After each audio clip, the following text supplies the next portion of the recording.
Hey everyone, welcome to another installment of The Way It Is. And you know me, Luca Anafato with Team Luca First at Remax Service First Realty. And if you like what you like and ring a bell and do all that good stuff, I have back with me my pundit, my go-to pundit and longtime friend, John Lusick, again, president of Right at Home Realty. And I thought a conversation with John today is appropriate given all of the new housing reports that all of the major brokerages have put out. John, Right at Home, has commissioned one. Remax put one out. Royal LePage put one out. And I guess in a world of gloom and doom these days, so I guess, John, I want to start with, because Kingston is a bit of an anomaly and lags behind sometimes other trends or other marketplaces. But, I read your article in the Globe and Mail or the one that they quoted you in the Globe and Mail, and you had some interesting comments. So why don't you tell us what you're seeing in your market area, especially given the last couple of last month or since these housing reports came out? Sure. Happy to. Thanks for having me on, Luca. Appreciate it, as always. Good timing. World Cup starting soon, so we'll have something else to talk about. Well, now you're making me depressed again because, as you know, there's a certain team that's not participating in it. Which anyway, it's never a real World Cup if they aren't in. But you're right. That's sad. I agree.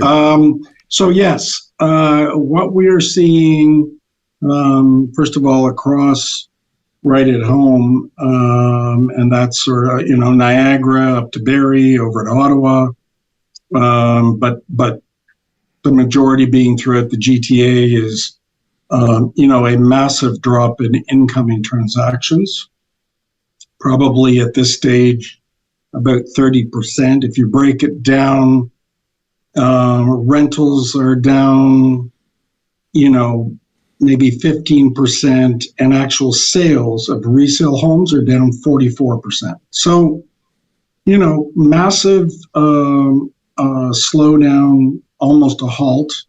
And, thanks to, of course, rising interest rates. I mean, no secrets there.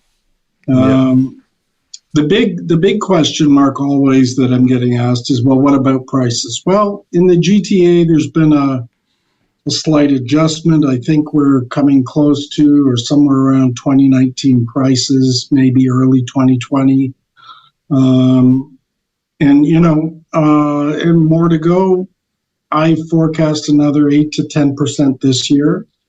But certainly if you look at the rest of the research out there, RBC, and CREA, certainly the drop has been more severe in pricing in smaller communities. What's interesting to me, actually, I didn't see Kingston listed in that list, but Cambridge, Kitchener, Waterloo, Brantford, London, Hamilton. Right. And so, you know what, I've got the Kingston September stats in front of me, and if there's a silver lining, I guess, or some bright sliver of sunshine on the horizon. So we're September to September. Yes, sales activity is down 21%. Dollar volume's down. New listings are up, curiously enough, for the month of September. But average price marginally up at 2.9%. Year to date, actually, the average price is up 15.1%. So, and that's, I guess, going to lead into the question I had for you. I mean, in Kingston, and that, because I get the same questions every day, all day too, in terms of, the prices are dropping. Well, let's put that into context. They're still higher than pre-pandemic levels, at least in our marketplace, right? So have they dropped below pre-pandemic levels in your market areas that you've seen? I wouldn't say so, but let's also be careful because all of these stats or KPIs, whatever you want to call them in the real estate world, are lag measures. Right. Nobody talks about nobody can measure accurately, although I did put something in my comments to the Globe and Mail about looking at our trust account over 17, 18 years. And it's such an amazing predictor of what's to come. And so if I look at that, I can, that's why I'm comfortable saying, yes, incoming transactions will continue to drop. Certainly another rate hike is in the wings. So there's no science or no crystal ball required. We know what's going to happen. But another 8 to 10% at least in drop in price values. Because when you see that kind of drop in activity in the trust account, 30, 60, 90 days out, so to the end of the year, we're like falling off a cliff here. Right. So we'll get down to 2019 price values, which is, still nothing to sneeze at. And I do feel in the GTA, we are somewhat recession-proof in real estate, given, what Toronto means, not just to Canada, but the world. But, we'll see where it goes from here. Well, but there's also a couple of other indicators though that that don't get mentioned that we hear. I mean, you hear the news clips about it, and this I started talking about, I think pre-pandemic or even during the pandemic. Immigration, I think, is going to play a part, yes. And that's going to shore up those that are coming to this country that are qualified, are professionals. I mean, obviously, there's the refugee demographic of immigration, but those immigrants that are going to be, or those persons that are immigrating to Canada from other countries now that want to be in Canada post-pandemic, because for a lot of reasons, the obvious healthcare and a good way of life and they're going to bring assets and they're going to bring cash and they're going to bring purchasing power right to the table, and that's a lagging indicator too, because that's not flowing through. I mean, you're going to see it more. You're going to see it more in your areas than we're going to see it in my area. Yeah, I mean, although you're absolutely right. I think what are the numbers, like north of 400,000 or so? I mean, it's quite staggering. So you're right. That's going to fuel, our industry to some degree. The problem still remains, though, and that's one of supply. So it's interesting. You talked about listings. I can tell you that our listing inventory across Right at Home hasn't increased materially. I mean, it's around 2,000. It's, compared to years past, is it anything, really significantly different? No. And so what we're also seeing, sellers are doing one of two things. One, not agreeing to reduce prices because they believe that, as you know, their home is the best ever. Or they're changing their approach and they're saying, we'll rent it. And so I there's another interesting study that if you have the time, you should look up. And of all people, it's Statistics Canada that put it out in September of this year. And what they highlight is the home ownership rate has fallen. And a larger share of newer builds are rentals. And the rental, the growth in renter households is more than double the growth in owner households. So, I think that's indicative of, regardless of where we were with rental rates, or interest rates, but where we're going, there's a whole group, millennials, whomever you want to call, that are going to be renters for life, almost to the European model, right? Where they're comfortable with, I rent. I'm never going to own. That's okay. So it's and it's a very interesting study that they put together. It's worth looking at because when you see the home ownership rate declining, I think there's an argument to be made that a lot of the new pre-con was investor driven, because that's where a lot of the rentals are. And the rental, as you know, and you may have read, our rental rates have skyrocketed. Yeah, absolutely. So it's we're in a weird vortex here of lack of supply, rental rates going through the roof, a lack of real listing inventory. I mean, it's just a bit of a mess, quite frankly. Yeah, well, you're absolutely right, and that's the thought that was going through my mind. It's this sort of vicious cycle of stuff that keeps actually exacerbating each variable exacerbates Yeah, its other one, right? I mean, yeah, like exactly. you talked about, yeah, in Kingston, our rental rates are the highest they've ever been. The vacancy rate, I haven't checked, but I'm going to guess it's as low as it's been, or pretty close to Hmm. it. And then you hear sound bites about affordability, and you're going, well, you just drove it home. We still don't have inventory or enough No, inventory, right. and these interest rates are pricing 20% of the buyers out of the market now, right? Or Yeah, however many. I mean, yeah. I just threw that out there, but every rate hike, a bunch more drop out of being able to afford something. And Is there they're also causing another impact, which is shutting down new pre-con projects. Yes. Cost of borrowing. I mean, forget the cost of materials. We already know that's a problem. Cost of borrowing has driven them to a point where it doesn't make sense. So, we're back to there isn't enough product and it's unaffordable. So, yeah.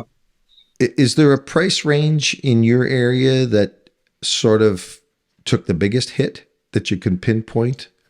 That's a good question. When you look across price bands, it's interesting. A lot of activity still in what I would call luxury, which is I'm going to say 3.5 billion plus. Right. Interestingly enough, but I would say sort of below that, so sort of from the 800 to in Toronto just over a million, maybe even under 700. There's been a big hit generally in the GTA in terms of prices. Well, you see, and that translates to Kingston because, from my perspective or my opinion, what I've seen, luxury, which I say a million plus here in Kingston, Yeah, right. still getting Yep, activity, showing sales. We see them come across. right. The price band that has become this vacuum now is that 600 to 900 range. Yeah. And I think that speaks to, well, A, the rising interest rates, because it's dumped a bunch of people that were in that market Mhm. price or that price band down into the lower price range.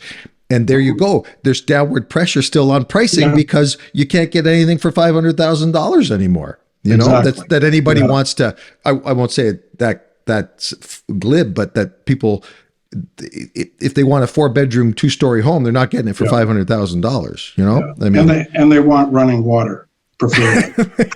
exactly, and not drive Yes. Yes. 50 minutes to get there. Yes, Right. exactly. Exactly. Yeah. Yeah. No, So, it's and that's curious. So now,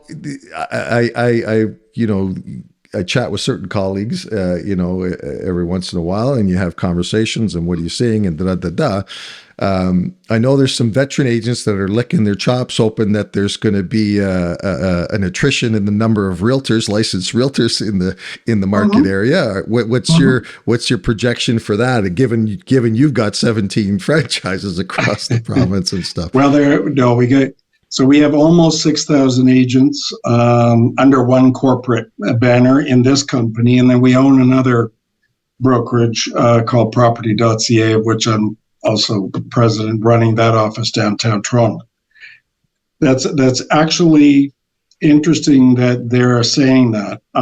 It is in fact happening. What we saw over the last, I'm going to say at least 5 years here at Right at Home, for example, is, and maybe you saw this in Kingston too, lots of people jumping into the industry who are still working full time, or maybe had just retired, or maybe thought, well, how hard can it be? Um, you just have to get your license, easy peasy, Mm-hmm. show up, and I think those people, we're seeing an exodus of the people who did no business, first of all. We're also seeing early retirement. A lot of agents that have said, I've been in it for 10 years, I'm done. Wow. Yeah, interesting. I guess maybe they made their money. I don't know. But, so we're seeing a number of groups. So the group that weren't making money that are saying, okay, this is going to cost me. I'm never going to be able to make money. Then there's a group saying, I've kind of had enough. The retirement group, I'll call it. And then there's a group that are, as you know, you're able to park your license with a brokerage that isn't affiliated with any board for $200-300 a year, and kind of put your career on hold. There's a whole group of them too. So I think there is a bit of a pullback, but let's not forget, for 10 plus years, there've been agents 15 years, who've never experienced a real challenging market. There've been some blips. This is very different. This is you have to really work for a living now, and there's a whole group that just don't know how to do that. Well, and I'm going to date myself again, but I always tracked it. So from 99, we always saw the market sort of on an upward trend in terms of pricing and activity and everything. And even in 2008, which a lot of people consider a blip, Kingston really barely registered on our radar. Really was kind of not even a speed bump. And so you're right. There's not only that crop of agents that got in the 2000s, but now there's this crop of agents that got in the 2010 to 2020, or even the last 2 or 3 years, like you said, that it was all about ordering a sign and holding offers and then showing up. And sometimes they didn't even have to show up because they had a competing offer and the broker dealt with everything, or the manager dealt with all the offers and stuff. So you're right. It's a different, and you wonder, I had David Greenspan on last week, and we talked about that, because I think David, and he does a lot of the coaching, and he does some training and stuff like that, and there's it's going to be a reckoning, I think, for those agents that thought that it was easy and you're going to be picking bills off trees and stuff like that. So absolutely. So Bank of Canada, they're meeting beginning of the month, I think, aren't they? And for the next, I think is it next? Sorry, I've got it here somewhere. Maybe next Wednesday or coming up. Yeah. There'll be another minimum 50%, 0.5 rate hike, I would think. So yeah. But and let's put that into perspective too, though, because you can get 5-year money still hovering around 5%. I think, or 5.25, something like that. It's the stress test now that's pricing certain people out of the market, and so that's certainly shutting down a whole group of people. It's when you start to see variable rates, which are, they're in the 4.5 to 5, but I'll tell you, with another rate hike, they're going above 5, and then we'll really see a pullback, and then some people might end up having to pay higher monthly payments. Yeah. And then we're in a different ballgame. Yeah. No, I'm sadly experiencing it myself with a couple of, anyway, it's another story. But, so I know, nobody's got a crystal ball and everything, but, and the problem is it's a moving target given these reports, because everybody first was saying Q1 2023, this was going to sort of pan out, then maybe Q2. You're seeing something longer and more entrenched, are you? Is that your sort of perspective? Well, to be honest, I a few months ago was quoted as suggesting maybe Q3 of next year. I think early 2024, if we're fortunate enough to see an escalation in the war in Ukraine, and B, if there's a little bit of a, not a little bit, a reasonable drop in the interest rate, in the inflation rate, to get us going. But I don't, I'm not definitely, I would say next year, if there's a rebound next year, I'll be thrilled, but I don't see it. And our forecast here, certainly we're in that season where you look at budgets, is, it's not great, if I'm being honest. So no, and that's why I always enjoy having these conversations with you, because you're a stats guy, and I know that you're way more of a stats guy than I am. Yeah, I mean, we'd love to be able to predict in our business. And as I've said, the only way to do that is there's a few metrics we have that we're in the process, and certainly we'll share them with you. But I would suggest early 2024. Yeah. So we'll see. And yet, I guess I have to sit back because I've got a team and I've got the guys that sort of are, and I think you still got to wade into it every day optimistically, at least. And I think there's business happening. I mean, we still see it. I mean, we see conditional offers happening and we see sales happening, but you're right. It's got to be tempered now, and it's got to be, not. If I may suggest, I mean, you and I know that regardless of the market, the consumer always needs a good broker. What I think the brokers who will be in demand and are those that can show up with a qualified, legitimate buyer who can close. So if I were now starting to work on my stats as a realtor, it would be, hey, I submitted 10 offers and 10 closed. Yeah. Not I submitted 10 offers and I got a deal done. No.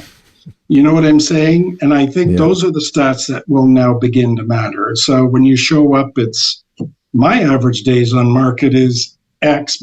Industry right now is escalated to Y.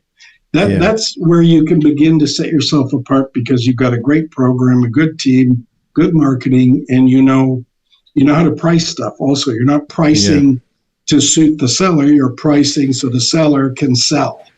Yeah, you alluded to it when we first started here.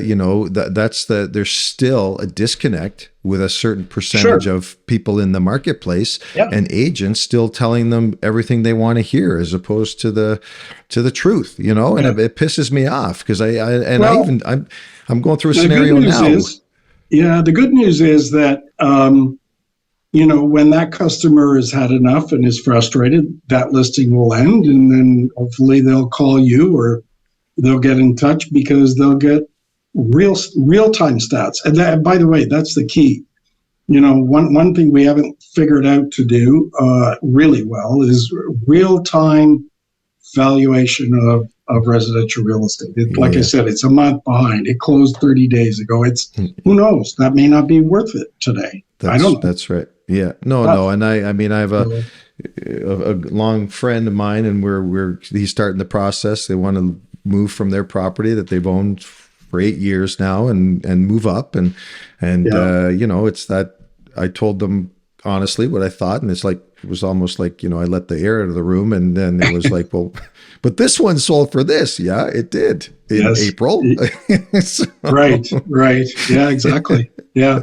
Well, so I'm going to go totally off in a different tangent, and it's more because it's a bit of a bugaboo for me, and it's topical too. But did David Common get screwed over by a real estate agent? I don't know if you saw that, heard the marketplace investigation with the mortgage fraud or whatever and stuff. I did. Yes. I mean, first they did the hidden camera back in the summer with agents, shutting people out from not seeing houses and stuff. And now it's like, and I'm going, he must have had a really bad real estate experience or something like that. I don't know what's going on. Now, I mean, I can't speak to if it's happened here in our marketplace. Perhaps it has. Yeah. I mean, what are you seeing any effects of it, or are you seeing it sort of firsthand, or what? I mean, look, it's unfortunate that that's how this stuff comes out. But the truth of the matter is, having spoken with a couple of RICO investigators about this exact issue, it's rampant. And, it's just unfortunate that for one reason or another, the Ontario government hasn't seen fit to,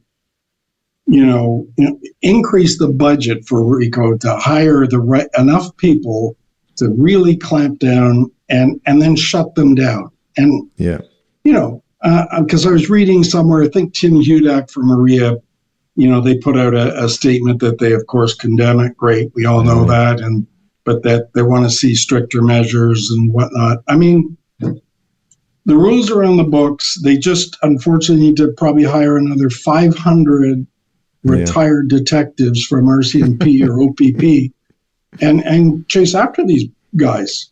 But because it is rampant, it's been going on. Yeah. I mean, I remember it was going on down your way when I first started in the business. There were guys writing mortgages on napkins. That's right. Yeah. No. And that's no pre-approval, nothing. Yeah. Fake letters. So unfortunately, it does happen. It's just sad that it has to happen that way because it unfortunately paints the entire industry with a really bad brush, and we all get tainted. And that's just it. We all get that same blowback, and and then anybody always just pays attention to the sound bites, and it's very frustrating. You know, I really this is what you and I pay OREA for.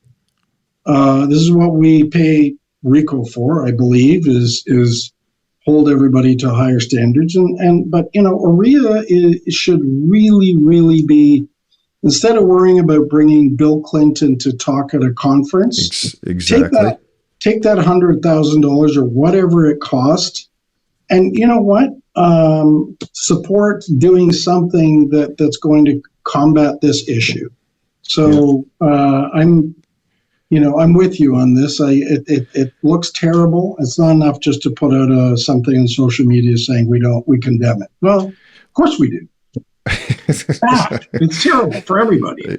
Yeah. No, and I saw the other email again today from Maria about that Realty conference, and I'm going, yeah, you're absolutely right. Like, how are you helping Joe Blow Realtor by having Bill Clinton or Magic Johnson or whoever else? I mean, where's the Ontario Realtor in this? It's so I don't get me going on this soapbox because it's a pet peeve of mine. I'm really, unfortunately, a bit disappointed. Sure, they want to make it entertaining, but there's ways to do that with Canadian content. Yeah. That's a problem. So, right. But there is, Luca, a fair amount of unfortunately of fraud, and it's in many different areas. It's we see lease rental scams. We almost got caught in one in Ottawa and immediately took action. There's some very interesting in a bad way things going on out there that are scary, quite frankly. And I said this sort of fleetingly to someone. I said, if these operators would ever take their ingenuity and all the work they put into screwing somebody over to actually trying to improve the planet they live in, the world would be a better place. Like, it's unbelievable. True. Yeah, no, it's unfortunate, but and unfortunately, you could see it takes a realtor, a mortgage broker, a lender, often a lawyer to get involved and to make it work. And anyway, I hope they get locked away for a little bit. So yeah, no, fair enough. All right. Well, listen, I won't keep you much longer. I guess I will end it on I don't know. Give me something positive. Give me what do you got? What do you want to end this on? I think the Netherlands is poised to win the World Cup this year. I will take that action. I will take that action all day, every day. To be sure. Right. What group? Who's in their group? First and foremost, I'd have to go and check. Honestly, I can't recall. I have to go look. It's I have to go look. Anyway. I wish them all the best. I mean, I guess I have to by default cheer for Canada, and now I'm going to get probably slagged for being unpatriotic. But as you know, the Azzurri should be there, and it's going to be a different World Cup. But whatever. So. Yeah. All right. All right, John. Thanks again always for your time, man. Appreciate it. Yep. Thanks, Luca. Okay. Take it easy.